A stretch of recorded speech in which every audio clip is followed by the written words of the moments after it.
Hello' everyone, আজি আপোনালোকৰ কাৰণে একেবাৰে কম মছলাৰে ৰন্ধা লোকেল মুৰ্গী মাংসৰ ৰেচিপি এটা লৈ আহিছোঁ। আশা কৰিছোঁ আপোনালোকে ৰেচিপিটো চাই ভাল পাব আৰু ৰেচিপিটোত ব্যৱহাৰ কৰা সামগ্ৰীখিনি মই বনাই যাওঁতে দেখুৱাই গৈছোঁ। গতিকে ভিডিঅ'টো শেষলৈকে চাই থাকিব। তেনেহ'লে আহকচোন বেছি দেৰি নকৰোঁ, আজিৰ ভিডিঅ'টো আমি আৰম্ভ কৰোঁ। প্ৰথমতে মই মছলাখিনি ৰেডি কৰি লৈছোঁ। ইয়াত মই লৈছোঁ এচামুচ গোটা ধনিয়া, এচামুচ গোটা জিৰা আৰু এচামুচ গোটা জালুক। আপোনালোকে মছলাৰ পৰিমাণটো নিজৰ হিচাপত লৈ ল'ব। এতিয়া মছলাখিনি অকণমান পানীত তিয়াই ৰাখিম 10-15 মিনিটমান সময়। তাৰপিছতে এই মছলাখিনি খুন্দনাতে খুন্দি ল'ম, নাইবা মিক্সিত অকণমান পানী দি পেলাই পেষ্ট এটা বনাই ল'বও পাৰে। এতিয়া মই গেছ অন কৰি কেৰাহী এখন পাতি দিছোঁ। কেৰাহীখন গৰম হ'লত ইয়াতে মই জোখমতে মিঠাতেল দিছোঁ। এতিয়া তেলখিনি গৰম হ'বলৈ দিম। এয়া তেলখিনি গৰম হৈ আহিছে। এতিয়া ইয়াতে মই অকণমান পাঁচফোৰণ দিছোঁ, প্ৰায় সৰু চামুচেৰে আধা চামুচমান। এতিয়া পাঁচফোৰণখিনি ভালদৰে ফুটিবলৈ দিম। তাৰপিছতে ইয়াত পিঁয়াজখিনি যোগ কৰি দিব। ইয়াত মই 2টা মিডিয়াম সাইজৰ পিঁয়াজ এনেদৰে কাটি লৈছিলোঁ। এতিয়া ইয়াতে পিঁয়াজখিনি দি দিলোঁ আৰু পিঁয়াজখিনি দিয়াৰ পিছত প্ৰায় 2 মিনিটমান মিডিয়াম ফ্লেমত ভাজি ল'ম, যাতে অকণমান কোমল হৈ পৰে। এয়া মই পিঁয়াজখিনি 2 মিনিটমান ভাজি ল'লোঁ। দেখিছে অলপ কোমল হৈ পৰিছে। এইখিনি সময়তে খুন্দি লোৱা আদা নহৰুখিনি দি দিছোঁ। এয়া মই ডাঙৰ চামুচেৰে এচামুচ খুন্দি লোৱা আদা নহৰু দিছোঁ আৰু এইখিনি দিয়াৰ পিছতো কেইছেকেণ্ডমান ভাজি ল'ম, যাতে ইয়াৰ কেঁচা গোন্ধটো নোহোৱা হয়।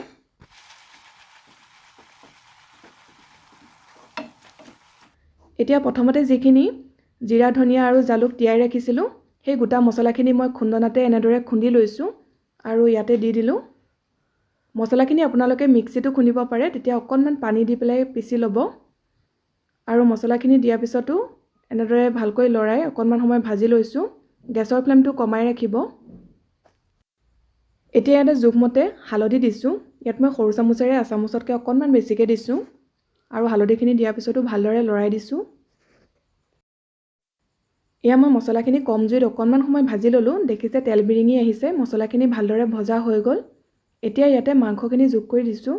ইয়াত মই প্ৰায় আধা কেজিমান লোকেল মুৰ্গী মাংস লৈছোঁ আৰু ইয়াতে দি পেলাই ভালদৰে লৰাই লৈছোঁ আৰু মাংসখিনি দিয়াৰ পিছত গেছৰ ফ্লেমটো হাই কৰি ৰাখিব।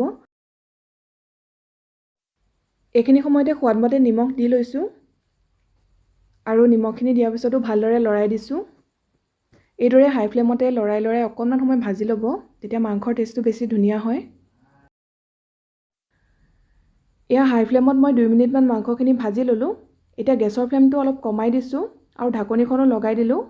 এতিয়া মাংসখিনি এনেদৰে ঢাকন দি ভাজি থাকিম আৰু মাজে মাজে লৰাই থাকিব।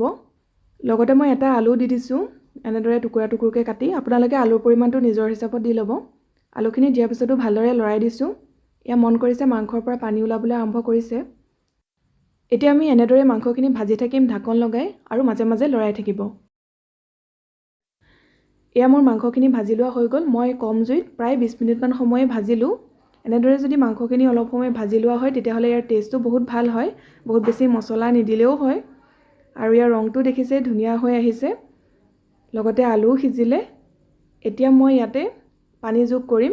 আপোনালোকে পানী নিজৰ হিচাপত দি ল'ব, যিমানখিনি জোল কৰিব বিচাৰে সেইমতে দি ল'ব। এয়া মই নিজৰ জোখত পানী দি লৈছোঁ আৰু ইয়াত মই গৰম পানী ব্যৱহাৰ কৰিছোঁ। এতিয়া গেছৰ ফ্লেমটো হাই কৰি দিছোঁ আৰু হাই ফ্লেমতে অলপ সময় উতলিবলৈ দিম। প্ৰায় 10-12 মিনিটমান উতলিবলৈ দিলেই হৈ যাব, যিহেতু মাংস আৰু আলু ধুনীয়াকৈ সিজিলে।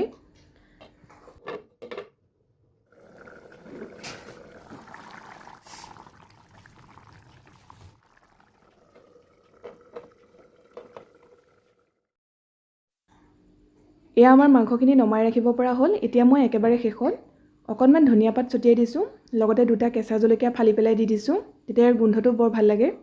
গোটেইখিনি ভালদৰে লৰাই দিলোঁ আৰু গেছৰ ফ্লেমটো অফ কৰি দিছোঁ। এতিয়া ঢাকনিখন লগাই 10-5 মিনিটমান এনেকৈ ৰাখি দিব, তাৰপিছতে পৰিৱেশন কৰিব। এয়া মই অলপ ডাঙৰ বাতি এটালৈ মাংসখিনি উলিয়াই লৈছোঁ। আশা কৰিছোঁ আপোনালোকে ৰেচিপিটো চাই ভাল পালে আৰু যদি এই পদ্ধতিৰে আগতে বনাই খোৱা নাই, তেতিয়াহ'লে এবাৰ নিশ্চয় বনাই খাব আৰু কেনেকুৱা পালে মোক কমেণ্ট কৰি জনাব। যদি ভিডিঅ'টো চাই ভাল লাগিছে, তেতিয়াহ'লে প্লিজ লাইক আৰু শ্বেয়াৰ কৰিব আৰু যিসকলে প্ৰথমবাৰ কাৰণে চেনেলটো চাই আছে, ছাবস্ক্ৰাইব কৰি ল'ব। কাষতে থকা বেল আইকনটো প্ৰেছ কৰি অল কৰি ৰাখিব, যাতে আহিবলগীয়া ভিডিঅ'ৰ নটিফিকেশ্যনবোৰ আপুনি পাই থাকে। আকৌ লগ পাম নতুন ভিডিঅ'ৰ সৈতে। আজিলৈ আহিছোঁ, ধন্যবাদ।